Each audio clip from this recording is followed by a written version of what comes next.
Hello everyone, this is your friend Naruto Fix, and we are back with another epic What If Naruto fanfic. Which is, what if Naruto trained under Jiraiya from the start? Part-1. If you love Naruto fanfics, then don't forget to like, subscribe, and join the journey with me. So, let's start the fanfic.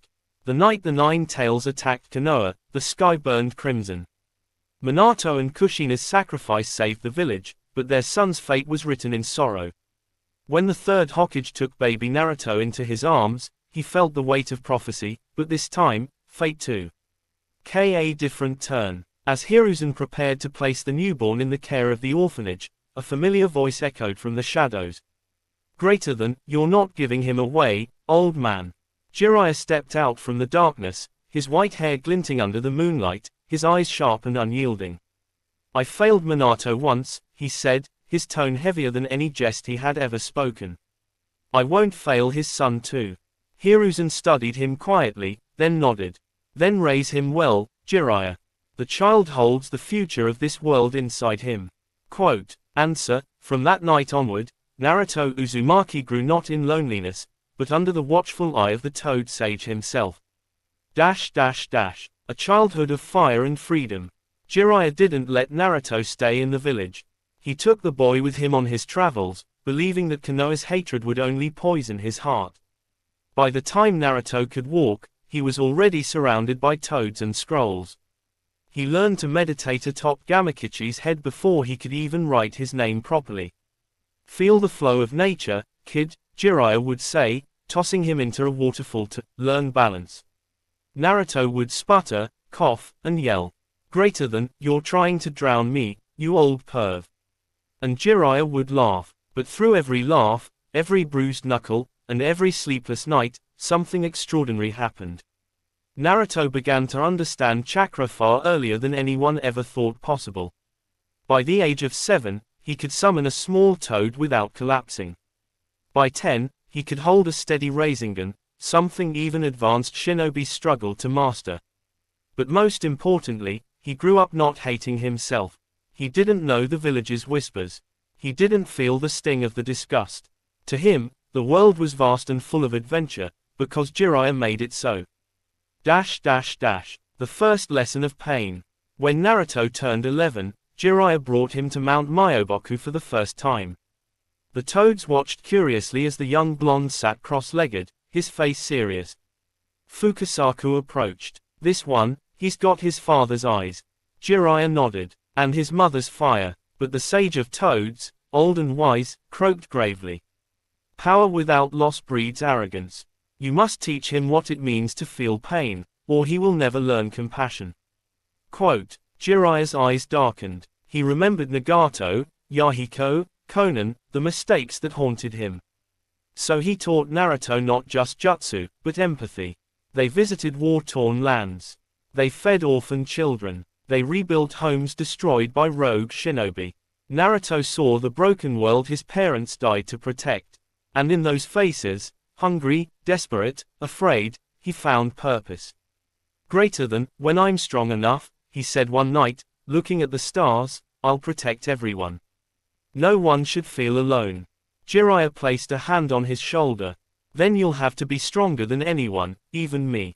Naruto grinned. Believe it. The return to Konoha. By the time Naruto turned 12, he was no longer just the loud, reckless boy fate once intended.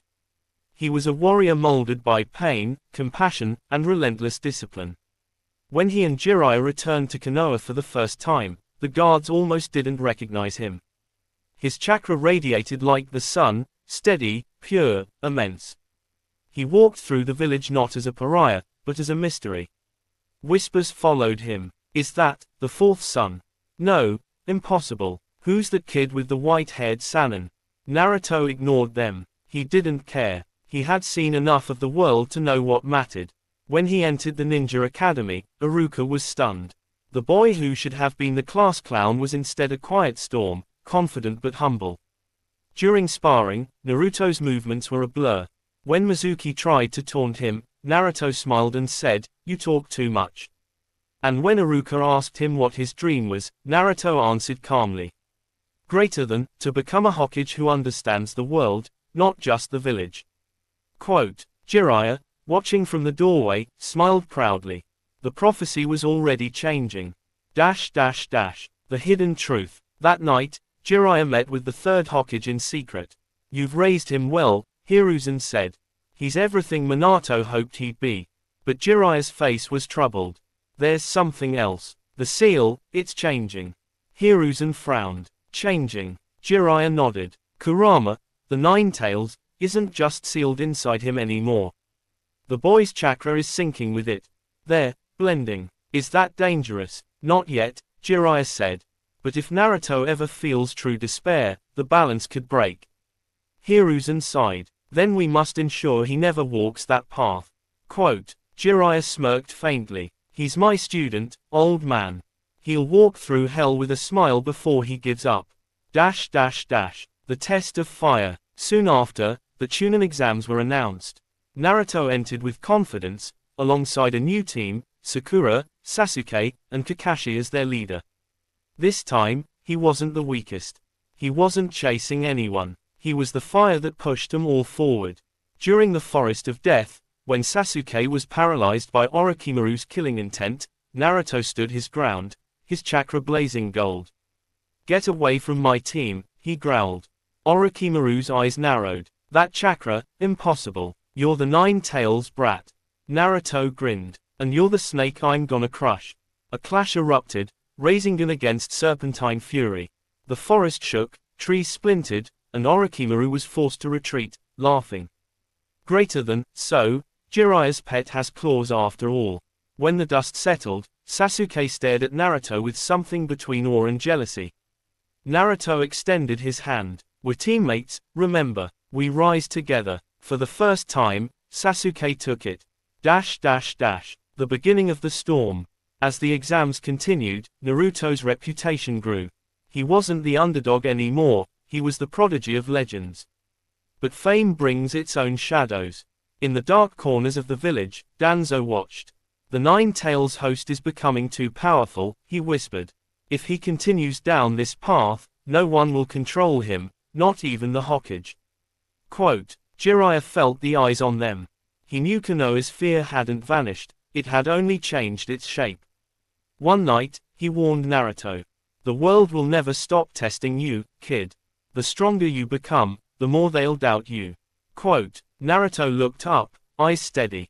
Then I'll just have to be strong enough to prove them wrong. Over and over again. Jiraiya laughed softly. Hey, you sound just like him. Naruto smiled. Like who? Jiraiya looked at the stars. Your father. The arena still trembled from the final echoes of Naruto's last battle. Dust drifted like golden mist across shattered stone, and every eye in the stands followed the boy with the sun-bright chakra. When the proctor declared his victory, Naruto didn't even raise a fist. He simply bowed to his opponent and walked away, the cheers behind him fading into a quiet hum. In the shadows high above the arena, Jiraiya watched with folded arms. He's learning restraint, he murmured to himself. Minato would have been proud. Kakashi appeared beside him. He fights like you, but he thinks like a Hokage. Jiraiya chuckled. Let's hope he doesn't start writing books like me. Quote, The night before the storm. Konoha slept peacefully, unaware that destiny was already stirring. On the Hokage monument, Naruto sat cross-legged, feeling the wind rush through his hair. The village lights glittered like tiny stars below. Kurama's voice rolled through his mind. You're quiet tonight, brat. Just thinking, Naruto muttered. This village, they don't hate me. Not really. They just don't know what I am. And does that bother you? Quote, a little, he admitted. But Jiraiya-sensei says it's not about being loved, it's about protecting him anyway. Kurama snorted. He's wiser than most humans I've met. Naruto smiled faintly. He's my dad's teacher. Guess it runs in the family. Below, the wind carried the faint sound of a woman's laughter. Tsunade, newly arrived in Konoha after hearing rumors of Jiraiya's prodigy. She would soon see with her own eyes what her teammate had created. The attack that changed everything. The peace didn't last. Days later, as the final matches ended, a storm of kunai rained down on the village. The air exploded with chakra, snakes slithered through the streets, and sand whirled in deadly spirals. The Orochimaru invasion had begun. But this time, Konoha wasn't unprepared. Naruto stood on the rooftops beside Jiraiya and Kakashi, eyes blazing. Jiraiya barked orders, "Protect the civilians. Naruto, you're with me, we're heading for the arena." Quote, when they arrived, they found the third Hokage already locked in battle with his former student. Orochimaru turned, sneering as he saw Jiraiya. "My old teammate, still playing Guardian." Jiraiya's eyes narrowed. "And you're still playing God." Naruto's chakra flared. "Get away from the Hokage, Snake." Orochimaru's smile twitched. "Ah, the Nine-Tails child. I've been meaning to meet you." Before Jiraiya could stop him, Naruto dashed forward, hands spinning with a perfected Rasengan. The blast tore through the summoned snakes, shattering tiles and sending Orochimaru skidding backward with blood at his lip. For the first time, the Sannin of Serpents looked startled. You've already mastered it." Quote, Jiraiya smirked. "Told you, Orochimaru, you're not the only genius in this generation. The death of the third." The battle raged like thunder. Jiraiya fought side by side with his sensei, sealing barrier after barrier, while Naruto faced waves of sound nin, his movements swift and precise. Every strike guided by purpose. But even power couldn't rewrite destiny entirely. When the dust settled, the third lay dying, the Reaper seal fading from his trembling hands. Naruto fell to his knees beside him. "Old man, don't go." Hiruzen smiled weakly. "You've grown so much, Naruto. You remind me of your father." Tears streamed down the boy's face. "I'll protect everyone, I promise." "I know you will," the Hokage whispered. "And Jiraiya, watch over him." The wind carried his final breath as dawn broke over a wounded village. Naruto clenched his fists. "I swear, no one else will die because I'm not strong enough." Aftermath. The following weeks were quiet but heavy. Konoha rebuilt, and the council debated who would take the Hokage's seat. Tsunade refused at first, until she saw Naruto training alone one night, punching stone until his knuckles bled. He looked up at her, breathing hard. "If I was stronger, the third wouldn't have died." Tsunade sighed. "Even the strongest can't stop death, brat." "Then I'll be stronger than death," he said simply. That line, so reckless, so full of fire, reminded her of Nawaki, of Dan, of everyone she'd loved and lost. The next morning, she accepted the hat. The path of the toad. Jiraiya decided it was time for the next step. "You've mastered the Rasengan," he said. "Now you'll learn Sage Mode." They returned to Mount Myoboku, where Naruto trained for months under the eyes of Fukasaku and Shima. He meditated under waterfalls, balanced on sharp stones, and let nature's rhythm merge with his own heartbeat. When he opened his eyes one day, they shimmered golden, the eyes of a sage. Jiraiya could only grin. "Took me years to do that, you punk." Naruto laughed. "Guess I'm just better at sitting still." By the time they left the mountain, his chakra was serene and terrifying all at once, a perfect harm. Only between man, beast, and nature. The Akatsuki's shadow. But far beyond the borders of the Fire Country, the Akatsuki had already begun to move. Pain, Konan, Itachi, Kisame, each had heard rumors of the boy trained by Jiraiya, the living successor to Minato Namikaze. "Capture the Nine-Tails last," Pain ordered. "He's the key." But in his mechanical heart, a faint hesitation stirred, a whisper from the past. "Sensei, your student has grown." Meanwhile, Itachi watched from afar, his Sharingan reflecting the flame of prophecy. "If he grows stronger, maybe Sasuke will find peace through him," he murmured. A teacher's pride. One evening, after months of relentless travel, Jiraiya and Naruto camped beside a quiet river. Fireflies floated in the dark. The sound of rushing water filled the silence. "Sensei," Naruto said softly, "you ever think I can really change the world?" Jiraiya poked at the fire with a stick. "The world changes slower than you think. But sometimes, all it needs is one fool who refuses to quit." Naruto smiled. "Then I'll be that fool."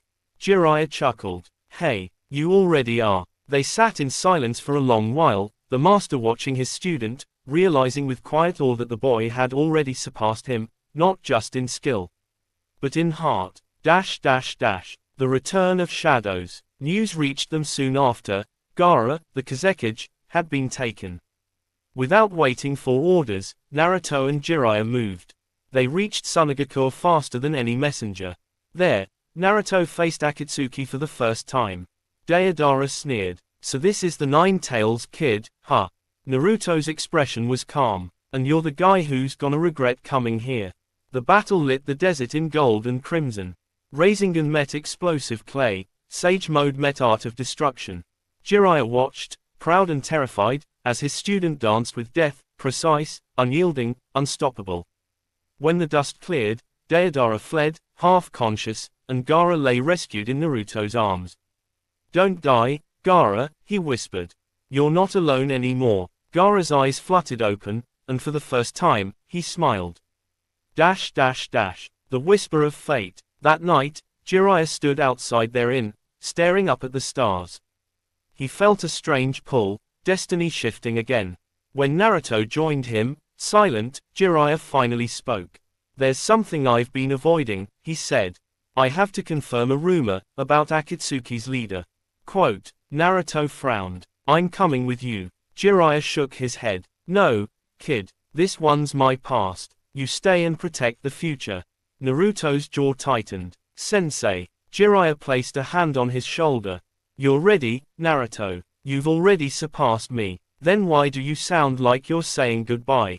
Jiraiya smiled sadly. "Because every teacher dreams of the day his student no longer needs him." He turned and walked into the mist. Naruto watched him go, the ache in his chest growing with every step. The rain never stopped in Omegakure.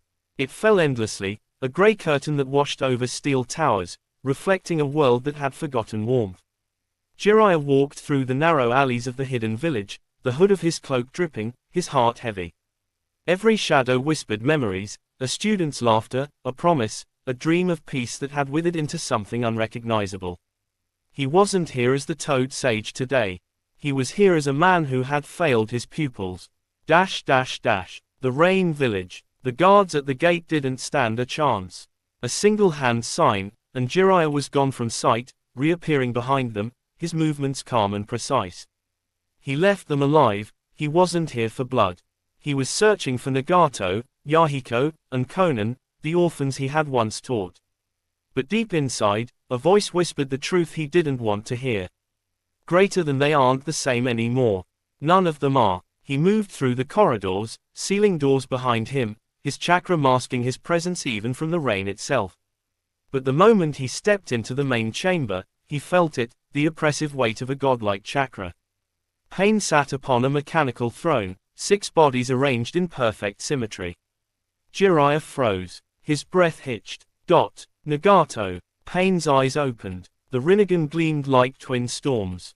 Jiraiya-sensei, the 6 voices echoed as one, "You should not have come here."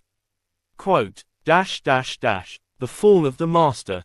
Jiraiya tried reason first. He spoke of peace, of the dream they'd shared when the world was still kind. But Pain's words were cold, carved from loss. "You taught us peace through understanding. But the world only understands pain." When the battle began, even the rain seemed to tremble. Jiraiya summoned the toads, the great Fukasaku and Shima, their voices rising in unison as the sage art, Goemon flooded the arena with boiling oil and fire.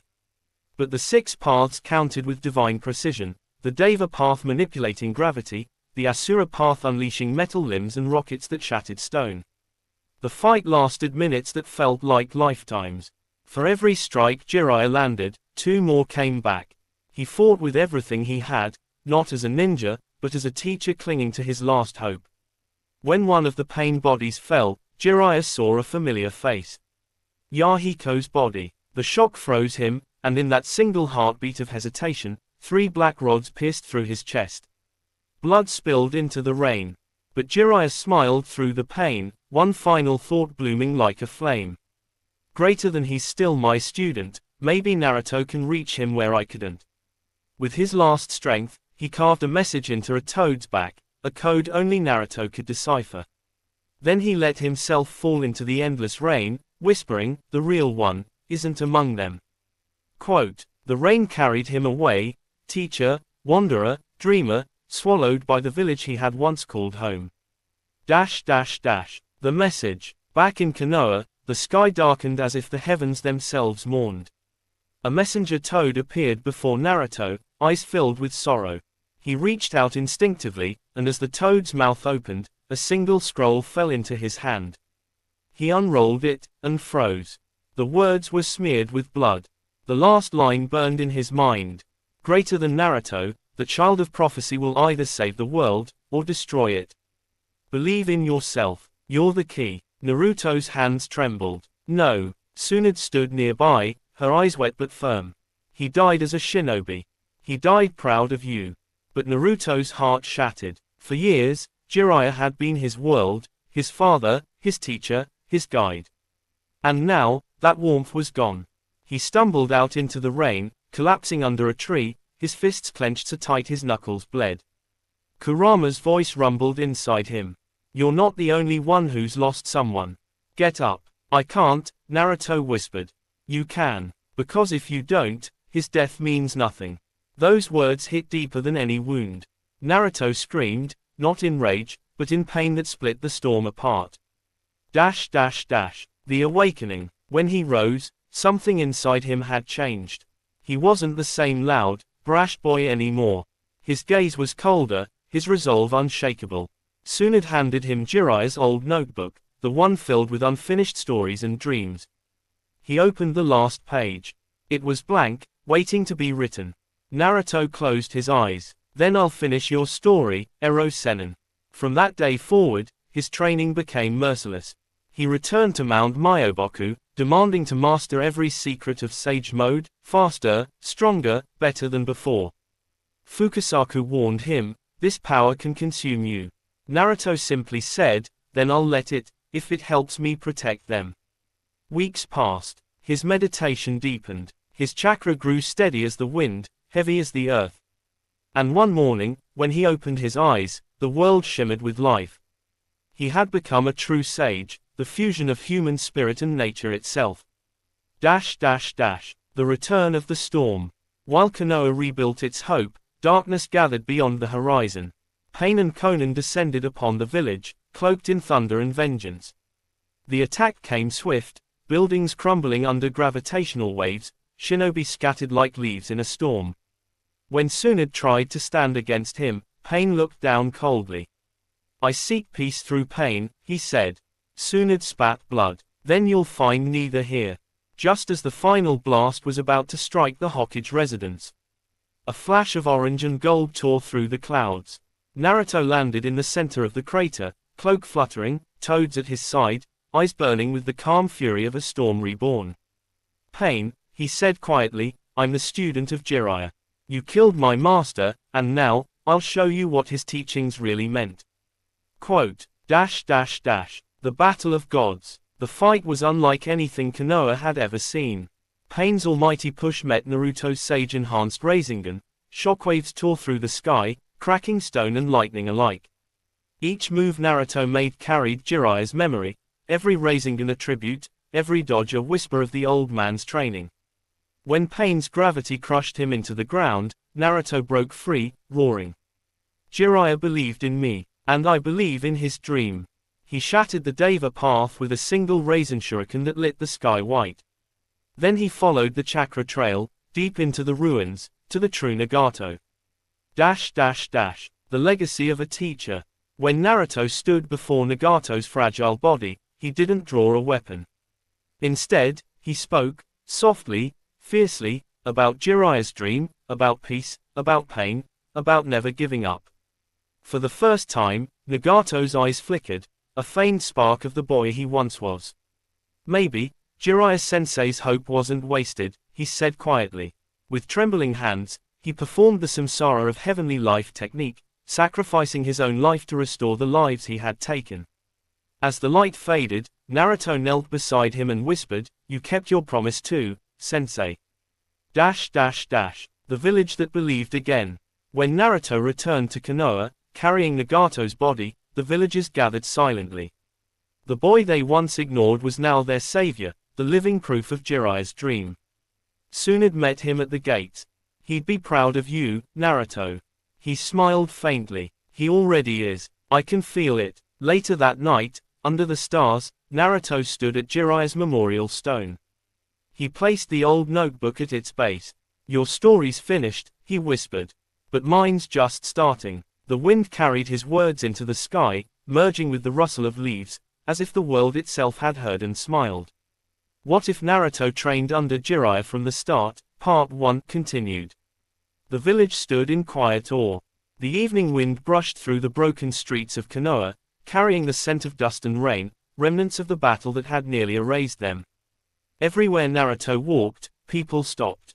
The same villagers who had once whispered behind his back now bowed their heads in gratitude. He wasn't used to it. He didn't crave their praise, nor their apologies. He only thought of one man, the old pervert with the laugh that could shake mountains and the dream that refused to die. That night, Naruto sat on the Hokage monument beside Jiraiya's carved likeness. The stars stretched wide above him, and the wind was soft, almost as if the world itself was listening. Ero-Sennin, he said quietly, I did it. I stopped Nagato. I made him believe again. But, it's not enough, is it? The world's still broken. Kurama's deep rumble echoed within him.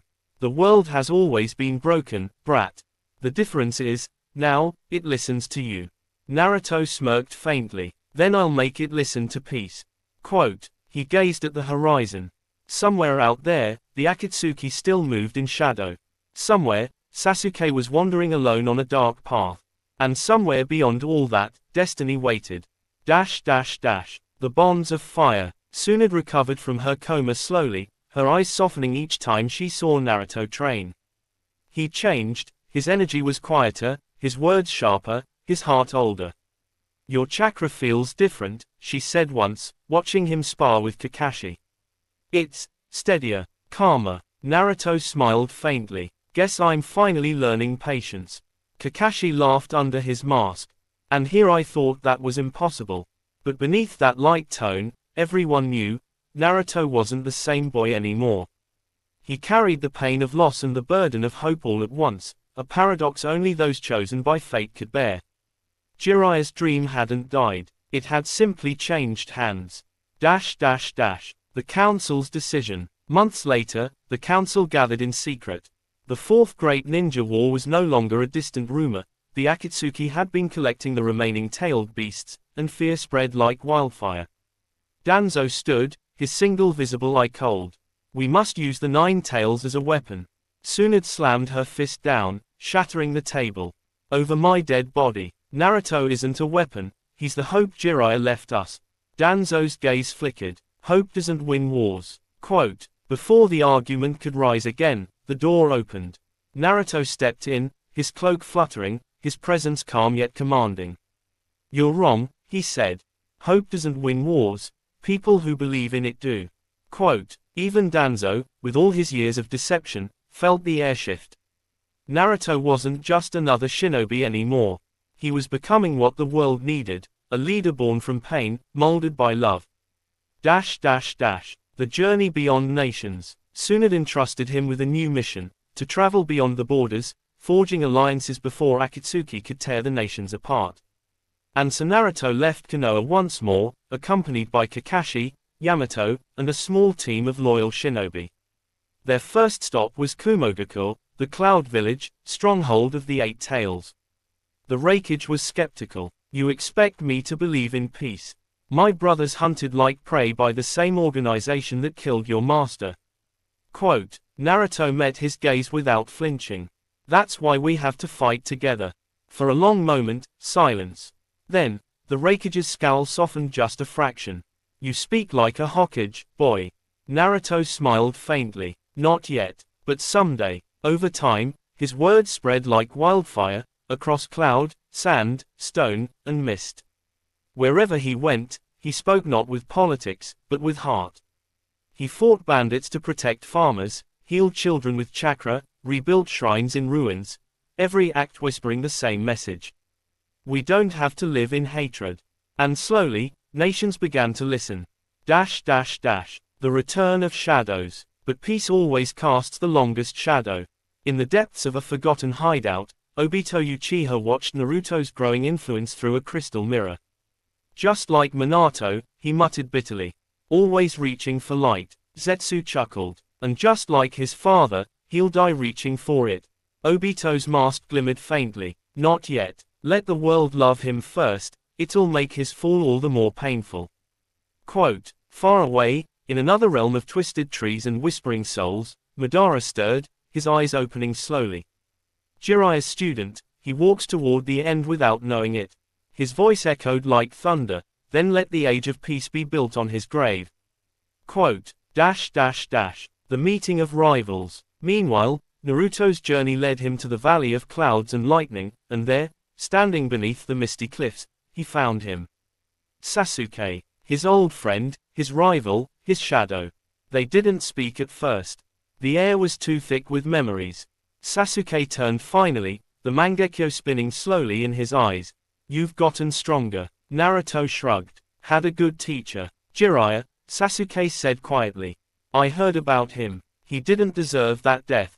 Naruto's voice trembled. No one does. But I'm not here to talk about that. I'm here to bring you home. Sasuke smiled faintly, sad, bitter, tired. Home. Konoha's not my home anymore. It could be, Naruto said, stepping forward. If you just stop running from it. Their eyes locked, one filled with sorrow, the other with hope. And then, without warning, their chakra exploded, the valley trembling as Rasengan met Chidori once more. But this time, it wasn't hatred driving them. It was desperation, two broken souls trying to save each other. When the clash ended, both lay on the ground, exhausted, staring at the sky. Naruto turned his head. I'm not giving up on you, Sasuke. Ever. Sasuke sighed. You're still the same idiot. Guess sir, Naruto said softly. But this idiot's not leaving you behind. The whisper of prophecy. When Naruto returned from that encounter, bruised but alive, Tsunade was waiting. She looked at him for a long time, and for a moment, she saw not the orphan boy, not the knucklehead ninja, but the man he was becoming. You're walking the same path your master did, she said. Naruto shook his head. No, I'm walking our path. His dream, my will. Later that night, as he stood once more before Jiraiya's memorial stone, the fireflies danced around him, glowing faintly in the dark. He placed a new scroll there, one written in his own hand. Greater than to the man who believed in me when no one else did. I won't stop, not until peace is real. Not until your dream is more than just a story. As he stood and turned away, the wind lifted the scroll slightly, just enough to reveal the last line. Greater than, Naruto Uzumaki, the Toad Sage's student, and the child of the new dawn. The world was changing. Months had passed since Naruto's return to Konoha, yet the peace he had sown felt fragile, like a flower trembling before a storm. Every nation whispered the same rumors, that someone was resurrecting the dead, that old legends were stirring again. Naruto trained harder than ever. When others rested, he meditated. When others doubted, he smiled. Jiraiya's teachings were his compass now. A shinobi's true strength is born from protecting others. At dawn he would stand on the Hokage monument, feeling the entire village breathe beneath him. Children laughed again, markets bustled, and the scar of pain's attack was fading. Yet inside him, a tension grew, the quiet knowing that peace was temporary.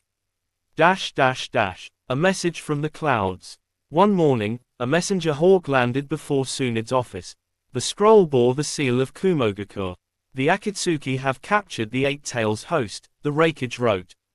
We call for a summit of all Kage. The world must unite or perish. Tsunade looked up at Naruto. You're coming with me. He blinked. Me, a kid at a Kage summit. You're the bridge now, she said. You represent everything Jiraiya stood for. The 5 Kage Summit. The meeting took place in the icy stronghold of the Iron Country. The air smelled of steel and snow. Naruto stood behind Tsunade as the 5 Kage gathered, Raikage, Tsuchikage, Mizukage, Kazekage, and herself. Gaara greeted him with a quiet nod, their shared bond of pain and rebirth needed no words. When talk turned to the threat of Akatsuki, voices rose. The Raikage slammed his fist on the table. They've taken my brother. You expect me to wait for diplomacy? The Tsuchikage scoffed. You'd start a war that would burn us all. Quote, Naruto finally spoke. If you start fighting each other, Akatsuki wins without lifting a finger. The room fell silent. Every cage turned to him. Gaara leaned forward. Then what do you suggest, Naruto of Konoha? Quote, he met their eyes, no longer a boy's gaze, but a leader's. We unite. One army. One world. For once, let's be what our ancestors couldn't. It was the first time in history that the 5 Kage agreed without bloodshed. And thus, the allied shinobi forces were born, under the banner of a single idea, the dream of peace shared by Jiraiya and his student. The calm before war. Back in Konoha, the days grew heavy with preparation. Naruto continued training with Yamato and Kakashi, refining Sage Mode and exploring something even deeper, the balance between his chakra and Kurama's. Inside the sealed space of his mind, Kurama waited, massive and silent. Naruto approached the bars, no fear in his step. Hey, fuzzball, he said. Kurama's eyes gleamed. You're bolder than usual. Maybe I'm just tired of fighting you. Let's fight together instead. For the first time, the beast didn't snarl. You think you can handle my hatred? Naruto placed his palm against the seal. I've carried everyone's hate already. Yours can't scare me. When the chakra flood began, the ground cracked, the air shimmered, but instead of resisting, Naruto embraced it. In that moment of perfect stillness, man and monster shared one heartbeat. A new form of chakra flared around him, radiant gold, flowing like sunlight. The 9 tails cloak, pure and untainted. Kurama's rumbling voice softened. You're the first human I don't despise. Naruto grinned. Guess that's progress. The war begins. The first reports arrived like thunder. The dead were walking. Kabuto had used forbidden jutsu to resurrect legendary shinobi, the Akatsuki's army of immortals. Among them were heroes of old, the Kage of past generations, forgotten warriors, and even the man whose shadow had haunted every corner of Naruto's life, Uchiha Madara. When the allied forces gathered, the sight was awe-inspiring, tens of thousands of shinobi from every land, banners of every col. Or fluttering together for the first time in centuries. Naruto stood at the front beside Gaara. The Kazekage raised his voice to the army. We fight not for nations, but for the world. For our future. For the bond shared by one boy who believed peace was possible. Quote, the shout that followed shook the mountains. Battle of the Sands. Naruto's unit clashed with reanimated Akatsuki across the desert. He fought like a storm, golden chakra blazing, clones darting through the battlefield. Each Rasen shuriken cut through sand and steel, turning the tide wherever he went. At one point, he faced a resurrected Itachi Uchiha. Itachi's eyes softened as they met. So, you are Jiraiya's legacy. Naruto nodded, panting. He believed even you could find peace. A faint smile touched Itachi's lips. He was right. When the Edo Tensei seal broke, Itachi faded with quiet grace. Take care of Sasuke. He's still walking the edge. Naruto's voice shook. I will. The moon's shadow. Far away, in the heart of darkness, Obito watched the battle unfold through his warped space-time jutsu. Madara will move soon, Zetsu hissed. Obito's tone was cold. Then let him. Naruto's light will draw him out, and when the world loves him most, I'll take it all away. But even Obito, beneath his mask, felt a flicker of something he hadn't felt in years, doubt. Because every time Naruto's name echoed across the battlefield, the same thought whispered in his heart, this is what we once dreamed of, sensei. The meeting of spirits. During a lull in the war, Naruto collapsed from exhaustion. In that quiet darkness between life and death, he dreamed. He stood again on Mount Myoboku, but the air shimmered with light. A tall figure appeared, white hair, red markings, that familiar, mischievous grin. Ero Sennin. Jiraiya laughed. You didn't think I'd miss watching my student change the world, did you? Naruto's throat tightened. You're real. Maybe, maybe not. Doesn't matter. Jiraiya placed a hand on his shoulder. You've done what I couldn't. You made them believe. Tears filled Naruto's eyes. It still hurts, sensei. Sometimes I don't know if I can carry it all. You can, Jiraiya said gently. Because you're not alone. You never were. As the dream faded, Jiraiya's final words echoed. Greater than, the tale of Jiraiya the Gallant ends here, but the legend of Naruto Uzumaki is still being written. Naruto awoke with renewed fire. The heart of the storm. When Madara finally entered the battlefield, the world itself seemed to shatter. The skies burned crimson, the ground split beneath his Susanu's steps. Naruto met that power head-on. With Kurama's full chakra blazing around him, he stood like a sun against the night. Every Rasen shuriken he threw carved new legends into the earth. Beside him, Gaara, Kakashi, and hundreds of shinobi fought shoulder to shoulder, their courage fueled by his presence. Even the Raikage admitted through clenched teeth, that boy, he's the true successor of the Hokage. The price of peace. The battle reached its climax when Obito appeared, his mask cracking, revealing the scarred face of the man once saved by Kakashi. Naruto didn't attack. He walked toward him slowly. You were like me once, weren't you? You believed in something. Obito's breath hitched. And it destroyed me. Naruto's voice steadied. Then let me show you what happens when you keep believing. Quote. That simple sentence broke years of hatred. Obito looked away, his Sharingan dimming.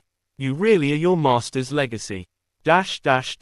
End of Part 1. As dawn rose over the smoking fields, the Allied forces stood victorious for the moment, bruised, bloodied, but unbroken. Naruto looked toward the sunrise. In the warm light, he thought he saw Jiraiya standing beside him, smiling. He didn't speak. He didn't need to. Because the world was finally beginning to understand the lesson Jiraiya had left behind. Greater than peace is not a dream. It's a choice, one made by those who refuse to stop believing. And Naruto Uzumaki, the student who began as a lonely child under Jiraiya's care, had become the living proof of that choice. The war was over. The skies were quiet. The world that had bled for centuries finally stood still. But victory didn't feel like celebration. It felt like silence after a scream. Bodies were being carried away from the battlefield, banners torn, earth blackened with chakra scars. The once golden plains of the land of lightning had become graves of heroes. Naruto stood among them, his cloak tattered, his face streaked with dust and blood, not his own, but that of friends, enemies, and everyone who had believed in his dream. The allied shinobi forces had won. Madara had fallen. Obito had found peace in death. Kaguya, the mother of chakra herself, had been sealed by Naruto and Sasuke together. But the cost had carved itself into his heart. After the war, Naruto returned to Konoha not as the mischievous prankster, not even as Jiraiya's student, but as the savior of the shinobi world. The villagers bowed as he passed, whispering his name with awe. Children wore headbands and shouted, "Databayo!" in admiration. But when he looked into their faces, Naruto didn't see admiration, he saw expectation. The world now looked to him for peace. Inside, he felt hollow. At Ichiraku Ramen, Tsuki placed a steaming bowl in front of him. On the house, kid. Naruto smiled weakly. Thanks, old man. But he barely touched the noodles. He missed Jiraiya. He missed Neji. He missed all those who didn't live to see the dawn. Late that night, he climbed to the Hokage monument and looked at the faces carved in stone. His voice trembled in the wind. You'd probably be laughing at me right now, Ero Sennin. Saying I finally made it. But, it doesn't feel right without you. The wind whispered softly, as if carrying his master's voice. That's the burden of peace, kid. You protect it so others don't have to feel what you do. Naruto closed his eyes, the tears drying into a quiet smile. A new dawn in the hidden leaf. Weeks later, the cage met again, not in war, but in reconstruction. Tsunade stepped down, her era complete. The council voted, and there was no debate, no rival, no hesitation.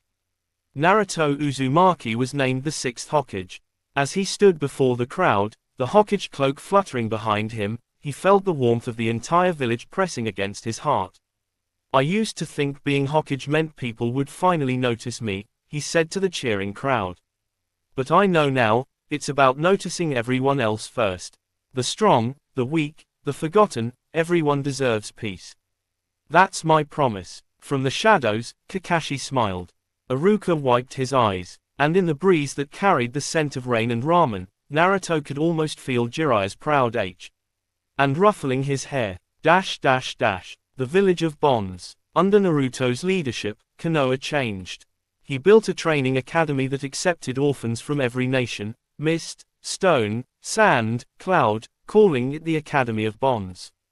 Its symbol wasn't the leaf, but a spiral, the same mark on Naruto's back, representing unity.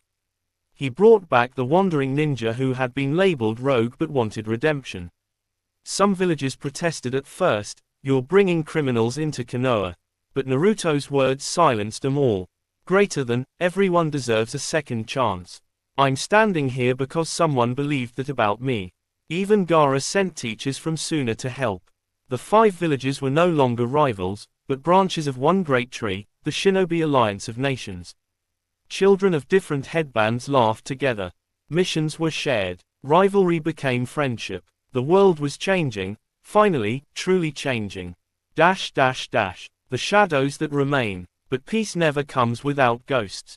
In the north, remnants of old clans gathered, bitter, forgotten, angry at the new order. The name of one man began circulating again, Shin Uchiha, a follower of Madara's ideology. He believed Naruto's peace was weakness. The world must know pain to grow strong, he preached, raising followers from the ruins of battlefields. When news reached Konoha, Naruto didn't send assassins. He went himself. Jiraiya's teachings echoed in his mind, to understand someone, you have to share their pain. Quote, he found Shin's camp deep in the mountains, a shattered fortress, lit by fires of hatred. Dozens of shinobi surrounded him, but Naruto didn't raise a hand. You think peace made us weak? He said quietly, then hit me, kill me if you can. But if even one of you feels a reason to stop, that's strength. The battle was chaos. Naruto fought not to kill but to protect, disarming one after another with precision and compassion. His clones shielded wounded enemies. His Raisen Shuriken tore through darkness without touching hearts. In the end, Shin stood before him, beaten and trembling. You'll never stop hatred. Naruto smiled, blood on his lips. Maybe not, but I'll keep trying until no one else has to fight for it. When Shin finally fell to his knees, his followers watched in silence, and for the first time, the fires of vengeance flickered out. A promise fulfilled. That night, as he returned to the village under a moonlit sky, Naruto stopped at a small memorial stone beside the Hokage monument. He knelt and placed 3 roses there, one for Jiraiya, one for Neji, one for Nagato. You all wanted peace in your own ways, he whispered. I just hope I'm doing it right. A familiar, raspy chuckle echoed in his mind. You're doing fine, brat. Better than me. Naruto laughed softly. Thanks, Ero Sennin. The wind lifted his cloak, revealing the red swirl on his back, Jiraiya's symbol, the mark of their bond. As dawn broke over the hidden leaf, the new Hokage stood tall, gazing at the horizon where light met shadow. Because that was what he had become. A bridge between the two. Epilogue. The tale continues. Years passed. Peace flourished. And though the scars of war never truly vanished, the next generation grew up without hatred. One morning, Naruto found a note on his desk, left by Konohamaru. Greater than, you once said the world could change if someone believed hard enough. I believe it now. Thank you, Hokage-sama. Naruto smiled, folding the letter. He looked out at the training grounds where children practiced, laughter echoing in the air. He whispered to himself, guess the story keeps going, huh, sensei? And somewhere, beyond life and death, Jiraiya's voice answered. You bet it does. The hidden leaf thrived under Naruto's rule. Peace stretched across the 5 great nations like sunlight over a quiet valley. Villages that once sent assassins at each other now shared trade routes and culture. The era of hatred had faded, replaced by something almost miraculous, understanding. But peace, Naruto had learned, was not stillness. It was motion. It was a flame that needed to be protected, fed, and guarded from the wind.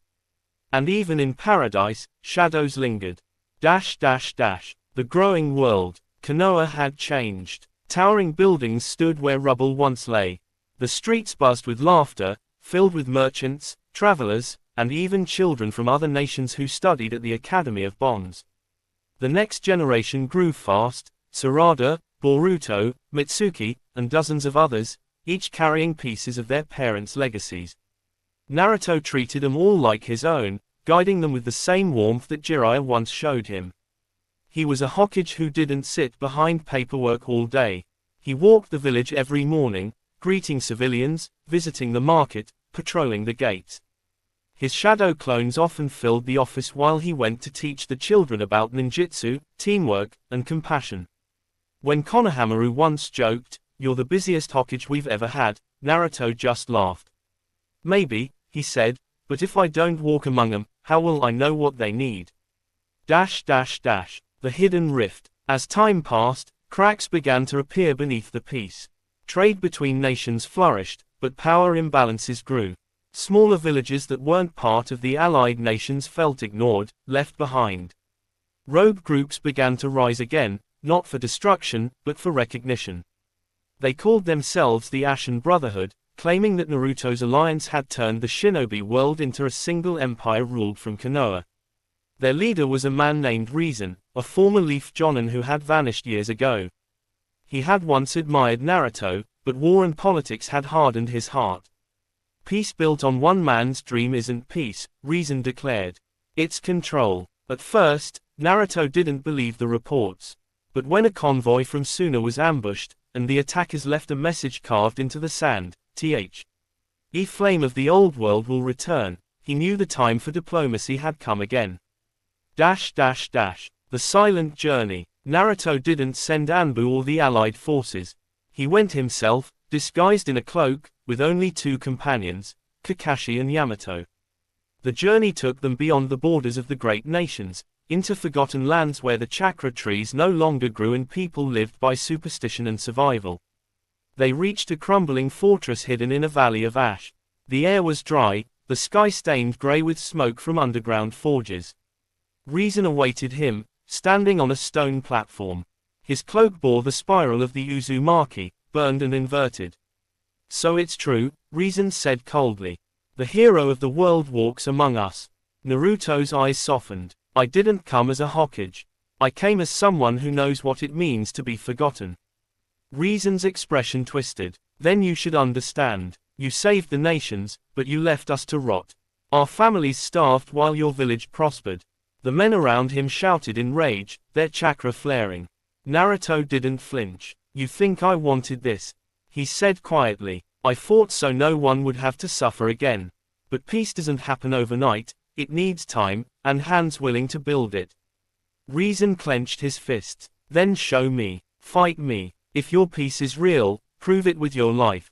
The clash of ideals. The battle that followed was swift and thunderous.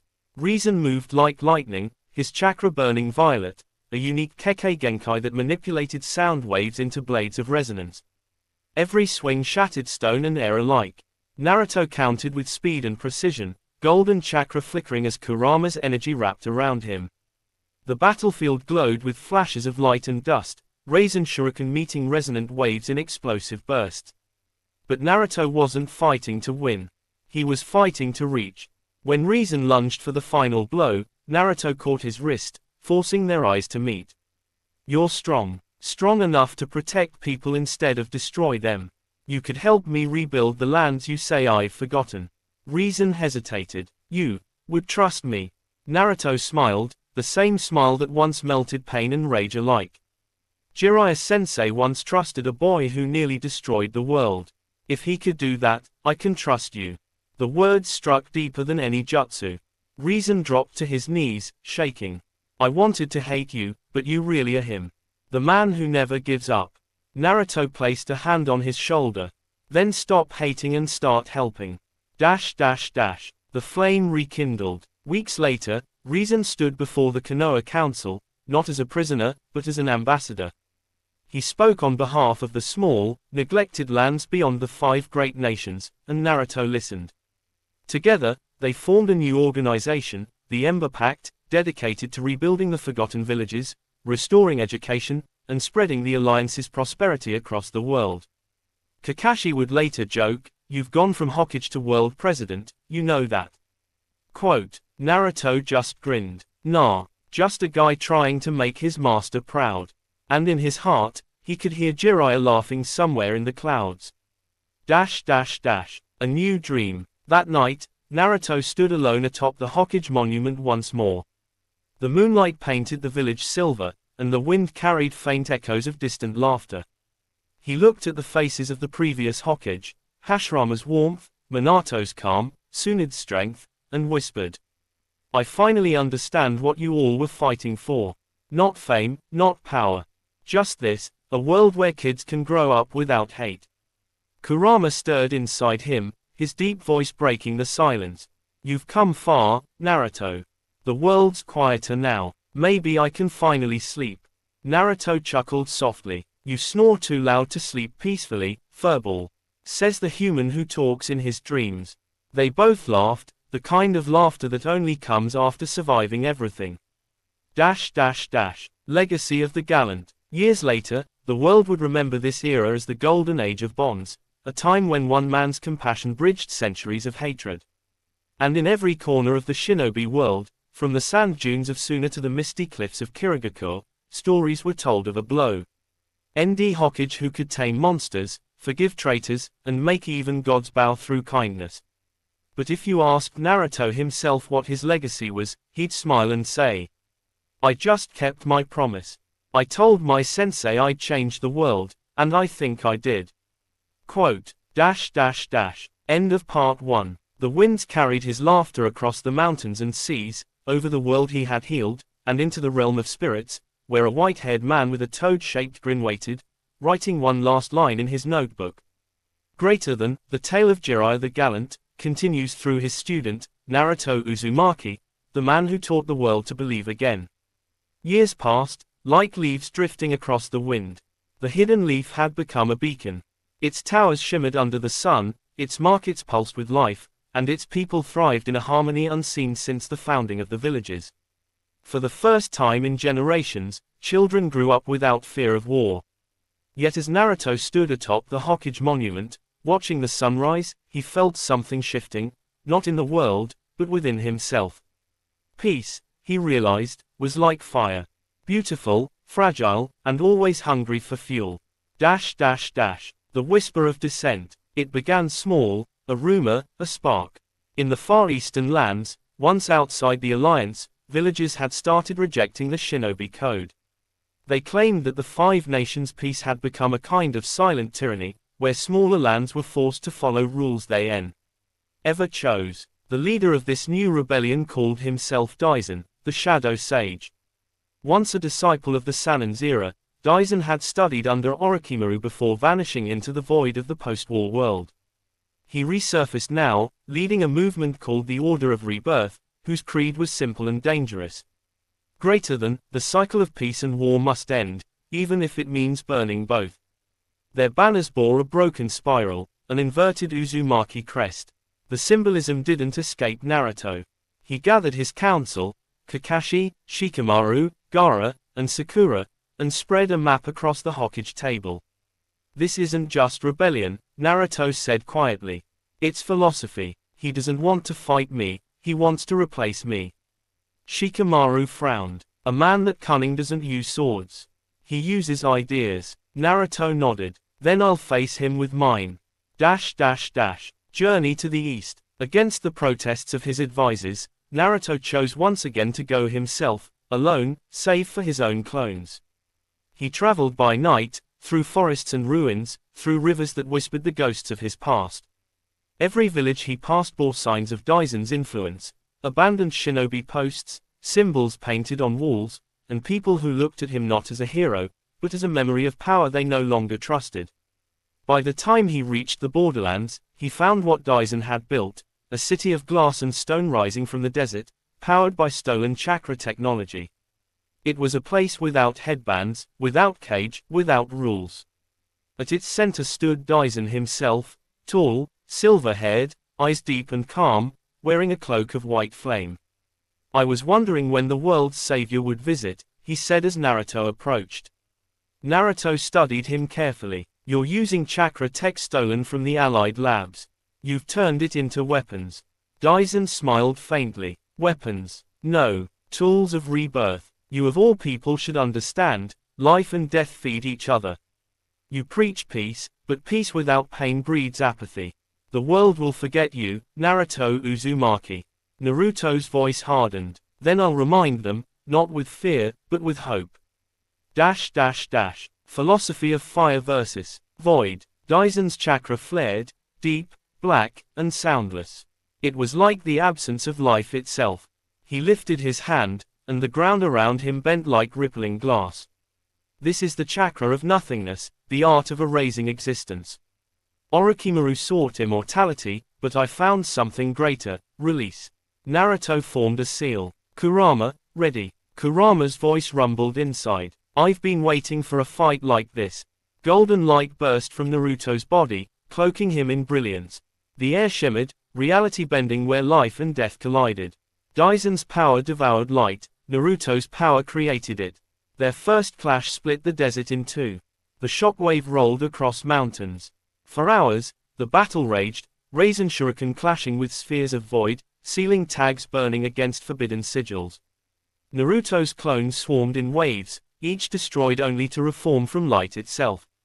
But it wasn't brute force that won, it was heart. At one moment, Daisen struck Naruto down, the void closing around him. You can't protect everyone forever, he whispered. Your peace will die when you do. Quote, Naruto smiled through the pain. Then I'll make sure they don't need me anymore. He unleashed his chakra not as a weapon, but as a pulse of life, memories, warmth, compassion radiating through every living being nearby. Even Daisen froze as visions filled his mind, Jiraiya's laughter, Nagato's tears, Itachi's sacrifice, Hinata's courage, Gaara's redemption. For the first time, Daisen's eyes trembled.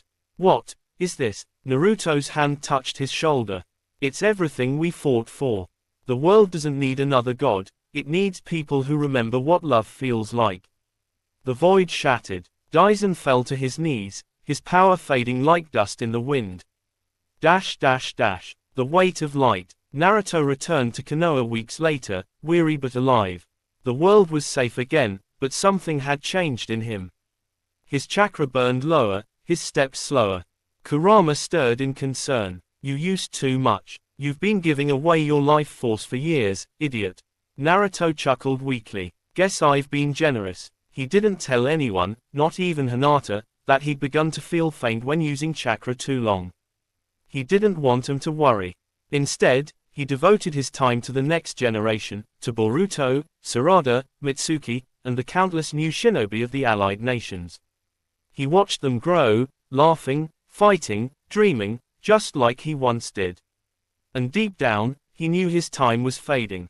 The final promise. One evening, Naruto walked alone to Jiraiya's memorial by the waterfall near Mount Myoboku. The sunset bled across the sky, golden and crimson, reflecting off the water like liquid fire. He sat quietly, hands folded. You always said your story was unfinished, he murmured. Well, I think mine is almost done, too. But I made it, sensei. The world's at peace. The wind rustled the trees, soft, approving. Then, a ripple formed on the water's surface. A familiar silhouette emerged, tall, broad-shouldered, with that wild white hair swaying in the breeze. Ero Sennin, Naruto whispered. Jiraiya smiled faintly. You did it, brat. You really did. Naruto's eyes filled with tears. I just followed your path. No, Jiraiya said, his voice echoing softly. You made your own. Naruto laughed weakly. Feels weird. I'm still not ready to stop. Jiraiya's spirit knelt beside him. Then don't. A story like yours doesn't end, it becomes legend. Naruto wiped his eyes, grinning through the tears. Guess that means, I'll keep writing. Quote, the light of dusk surrounded them both, golden and pure. The eternal bond. When the morning sun rose, the Hokage monument shone brighter than ever. Villagers said they saw a faint shimmer above it, a golden fox curling in the clouds, a white-haired sage standing beside it. No one knew what it meant, but everyone felt it, peace, warmth, the quiet strength of an era that would never fade. And on the Hokage's desk, beneath a pile of reports, was a small notebook, Jiraiya's old journal. A single line had been added in Naruto's handwriting. Greater than, the tale of Naruto Uzumaki, the boy who turned his master's dream into the world's reality. Years later, the world continued to thrive under the peace Naruto and Jiraiya had created. Villages that were once rivals now stood united under one banner, the Great Shinobi Alliance, no longer an alliance of survival but of purpose. Naruto had long retired from the Hokage seat, passing it to Sarada Uchiha, a leader who carried both the intelligence of her mother and the vision of her father. Boruto had become a wandering protector of the lands, a traveler who brought aid wherever darkness tried to rise. But even in this age of peace, one story never faded, the story of the man who turned hatred into hope. The final journey. Naruto had grown old. His hair, once a vibrant sunlit gold, had turned faint silver. His eyes still carried the warmth of fire, though softer now, calmer. Kurama, too, had grown quiet, not because of weakness, but because both had finally found peace. One evening, Naruto walked the same dirt road he had once run as a boy, the path that led from the old orphanage to the Hokage monument. The village bustled with life, laughter, music, the smell of ramen from Ichiraku filling the air. "Smells like home," Naruto whispered, smiling. He reached the top of the monument and sat down, legs dangling over the edge. The sunset glowed across Konoha, painting the rooftops in orange and gold, the same colors as his first jacket, the same colors as his soul. Kurama's voice echoed softly within him. "You did it, Naruto. You changed everything." Naruto chuckled. "Couldn't have done it without you, fuzzball. TCH. You were a handful from the start. I was supposed to be your curse, and you turned me into your friend." Quote. Naruto smiled faintly. "Guess I've always been stubborn like that." The wind carried the faint sound of children playing below, their laughter echoing the voice of a younger Naruto who once dreamed of being seen, of being loved, of being someone who mattered. He closed his eyes. "Looks like I finally kept my promise, Jiraiya-sensei, I brought peace. For real this time. The passing flame. As the night fell, a soft light began to glow from Naruto's body. It wasn't violent or tragic, just peaceful, warm, like a fire finally ready to rest. Kurama's energy surrounded him, merging into the stars above. In his last breath, Naruto whispered, "Greater than, thank you, everyone, for believing in me."